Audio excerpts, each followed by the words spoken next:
Jordan. How are you? I'm well. How are you? I'm doing well, thanks. I watched Before Dawn, absolutely loved it. Thank you for making it. No, thank you. Yeah, it's been a long journey to get it to the big screen. Let's put it that way. Um, so this film is based off of diary entries that you had found. Was this something that you were always interested in? Look, yes and no in a sense. So I've always been interested in history and true stories, and yeah, pretty much when I was in high school, we went on like a school excursion to the museum of the Western Australian Army Museum, and yeah, I got to read these stories, and the curator there saw that I had a fascination with them, so showed me some more, and then showed me some that weren't necessarily on display, and one thing led to another over the years. Got to read other diaries in other museums, and from the same battalion, and see these events occur, but from different perspectives of the different men and women that served during the war. And it was very much then I started to speak to people about World War One. I was like, oh, the Anzacs and their contribution, the Allies, and everyone knew about battles like Gallipoli, but they didn't know about the Western Front, or they didn't know the importance of what the Western Front meant for World War One, and that was really a driving force why I wanted to make the film. Were there any kind of key diary entries or people that you had found that you really wanted to focus on that ultimately made it into the film? There was. I mean, it was a bit of a challenge going through the legal side of things because how does it work? And then some of the families still weren't around, so you had to change names and to try and make that work. But ultimately, what we tried to do is almost still focus on the events more than anything. So that way, no matter how crazy something seems on screen, it actually happened. That actually happened. We word for word out of the diary. So that was something that when we were putting the script together, which also was a challenge because it meant the first script was like a 4 hour epic, and we're going, well, hang on, we can't. No one's going to pick this up and distribute a 4 hour film. So it was then okay. Well, we really need to start looking at now. We've got to really hone in on those characters and really get the story solidified and to the point, but also at the same time showing the journey of what they went through and how hard the actual the war was. And the biggest challenge is how do we over 100 minutes, or anywhere between 90 and 120 minutes, how do we show how hard it was, and how do we show 3 years of the war over a 2 hour film effectively? And yeah, it was quite a challenge, but every time we weren't really sure, we just went straight back to the diaries and kind of used them as the inspiration to reshape things when required. Very cool.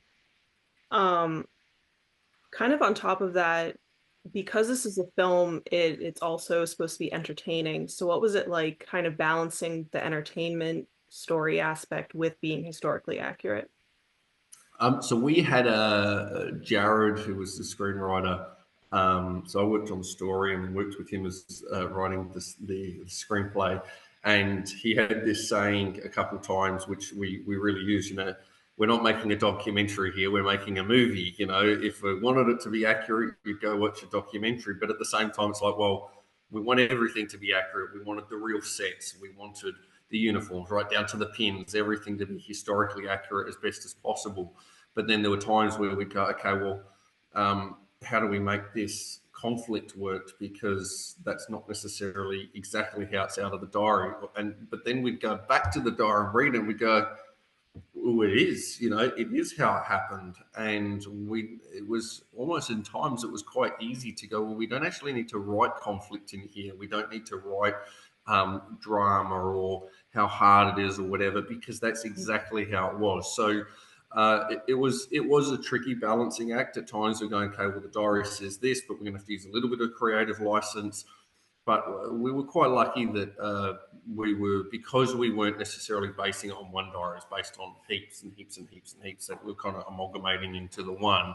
That made it easy. If anything, it was more about picking and choosing and how do we formulate this story from all of this material. That was the challenging part. And Yeah, and those that know me, I like to do things for real. So we had $1.4 million went up in 10 seconds for one of the explosions in the film. 30 tons of wood for the smallest film set. So it was one of those things. Okay, yeah, we're doing this on a massive epic scale, but it's also about the individual stories here. That's what's really important. And then if you start building the sets for real, if you start having explosions like that, real pyrotechnics, you have the actual uniforms. Some of them were from like deceased estates, for instance, that had just been in storage for years. So if you then have all of that, that's really authentic. That almost in a sense with what we were writing, it just gelled really, really well. That's awesome. Yeah. Um, what was it like working with your cast to bring these characters to life? So amazing is the best way to put it.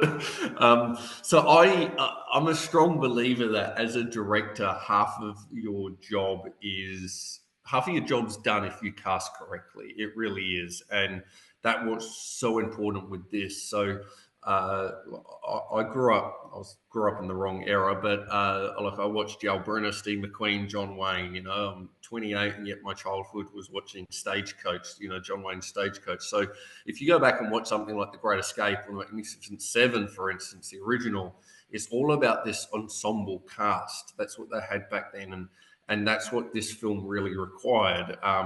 And everyone, in all the films that I seem to work on, that's always the case. It's the ensemble cast. And so I was, all right, cool. I need to get a really good cast together. Okay, Levi, who was playing the lead, then opposite him, Travis, and then going, all right, then we've got Miles, Stephen Peacock, Tim Franklin, Jordan DeLue, and then also like the friends like Ed Oxenbould. But then getting all those cast members together and going back and forth. Tim Franklin was another one as well. What I did is I put all the headshots up on a wall, and then if you weren't sure out of three actors, you would switch the headshots around, and you could kind of see aesthetically how they were going to look and play off against each other. And then, so it wasn't just necessarily about the performance, but also how they looked and how they were going to look together on screen. So that was very important. And then also, in fact, little things and little quirks like Tim's character, he wears a beanie and little things to kind of make other characters stand out so they don't look all exactly the same. But then because the casting and their performances were, yeah, they were spot on. Let's put it that way. That they were able, because they all had their own quirks, they naturally had their own character, and naturally were able to stand out, so they didn't all blend in with each other. So yeah, it was, look, it was a director's dream come true to work with all of them, and a lot of them were all throwing their hat in the ring to work on the next films that I want to be working on, and I can't wait to work with them again. That's awesome. Yeah. Um, so as much as I loved this film, there were times where it was really hard to watch, and I kind of think it was because it had like an immersiveness to it. So things got uncomfortable, things got hard. What was your intent behind filming it that way? So I guess the first week, for instance, we were over it because it was the coldest, wettest winter on record in this town that we were filming in, and it was the hardest shoot ever. In fact, they've even made a documentary on the making of this film because of how hard the shoot was. But it was at the end of that first week that we had veterans on that were acting as extras. So we had veterans on set. We had current servicemen and women, and we were at the pub that night, going, oh, that was the end of week one, but we've still got another 6 weeks to go. Plus, we've got the 2 weeks up north. And we started talking with them. And it then became this isn't just a film we're making here. This is a story that, it's showcasing the sacrifices of what those men and women went through back then, and everybody gelled really quickly. And the worst it got, everyone started laughing about it, and everyone kind of got on with it, and everyone became very close because it was no longer, okay, this is not just another war film here. This is something that is not just another film. We're actually telling a really true story. But that also then started to influence the way we were filming it because we had everything built to scale. the opening scene was meant to be this nice, massive wide shot to go, oh, hey, look at our massive set. And then a couple of times we would come out of the trenches and film stuff. But the second week we started doing that, it didn't make sense because why are we stepping out of the trench? I want the audience in that trench. I want them to feel uncomfortable. I want that almost, they're claustrophobic sort of, everything's because that's what they went through. They were surrounded by that. So that way, by the time that we do step out of the trench without giving any spoilers, it's like this massive breather. And then even when you do the first time, you don't really see anything. And then the second time, and then by the time you really do see stuff, in the way that we wanted to charge up the hill, I was like, let's go as high as possible because I want to show they're just like ants running up a hill and how pointless this whole thing was in a sense, and as any war is. And I was like, okay, well, that was kind of started to really reshape that. And then by the time we got in the edit room, the 10% of the shots that we'd done that were outside of the trenches or that were outside as if we weren't actually in there feeling uncomfortable with them, we were just like, no, we're getting rid of them. They're not going to be in the cut. So it was a decision I think that was always there subconsciously, and then just through the processes of certain things has kind of then just made us confirm that that's what we wanted. And at the end of the premiere, we had over 1,500 people rock up to the premiere, and PR team moved me out, and then everyone's coming out having photos, and the amount of people that were in tears at the end of it, it was astonishing. And at first, I was like, "Oh no, what have I done?" Everyone's crying, but they're like, "No, it really hit home." And we made this film as an awareness film in a sense, and educational sense, and to see people like that, to see them in tears, and then also one guy walked up and he's like going like this. He goes, "Oh, I feel like I'm still wiping the mud off." And then his wife said, "Oh, I still feel really cold." And I'm going, great. As a filmmaker, that's what you want to hear because that's what we set out to achieve. And people have gone on that emotional journey and they're walking out of that film feeling something. They're not just walking out going, "Oh yeah, that was good. I enjoyed my popcorn." It's like, no, there was a attachment to this film, and they're going to remember it for a long time to come. Oh, for sure. Like I kind of agree with that guy that like just being in the trenches, like, but it is nice to know that my discomfort was meant to be felt. If Yes. Oh yeah, it was. Yeah. you understood what I meant. Yeah.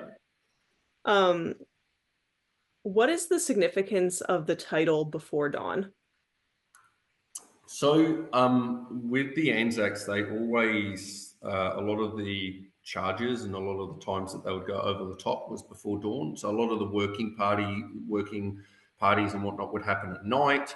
A lot of the time they would sleep during the day, depending on which historian you speak to, because World War One it wasn't as crystal clear. So there's a lot of different perspectives, and because things were a lot looser back then, you see it in Gallipoli, they all ripped their sleeves off, and so their uniforms weren't all uniform, so to speak. And so it was like for us, we're going, well, before dawn that's the key point. They're always going over the top, and we never actually had a title for the film as we were writing it.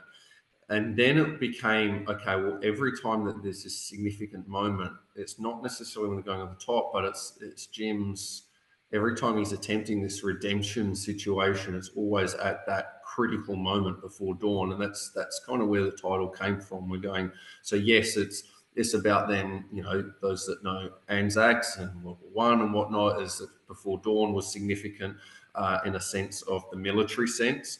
But for us, in a story sense, it's actually significant for when these characters actually had these pivotal moments. Always seem to be just before dawn, so it kind of ticked a few boxes, and that's why, we went with the title. And it also looks great on a poster, so that's always a win as well. For sure. No, that makes sense. So, thank you for that. Um, I don't really know where I'm at with time, but that was all of my questions. So before Cool. I let you go, is there anything else that you'd like to add? No, no, not at all. That was, no, that was really good. It was quite a great interview. Nice and smooth, straight to the point. Love it. Thank you. Thank you. That's kind of my specialty. Yeah, no, it's good. It's really good. Yeah. Thanks. No worries. But Alrighty. love the movie. So, uh, Nice. Yeah, no, it means a lot. It's kind of like the fact that it's getting so much recognition now, and yeah, like I said, we've got the documentary called "In the Trenches," which has just started the festival circuit. So that's yeah, it kind of shows us. Yeah, so that's in the trenches, the making of Before Dawn, and that just shows you the everything from how calm and how chaotic it was on set. So, and I really like what they've done with that docker because you don't have to watch Before Dawn to watch the documentary. It's almost like a standalone film. It's about a whole bunch of people getting together to make the impossible happen, which was make a World War One movie in Australia, which is unheard of because when people think Australia, they think outback, not yeah. trenches and wet and all of that. So yeah, it was. Yeah, it's really good that they've kind of put that together as well. But no, it's exciting that finally Before Dawn's getting out there, and then I'm working on a studio film in December, and then we got another film happening next year. So we got a fair bit to come yet.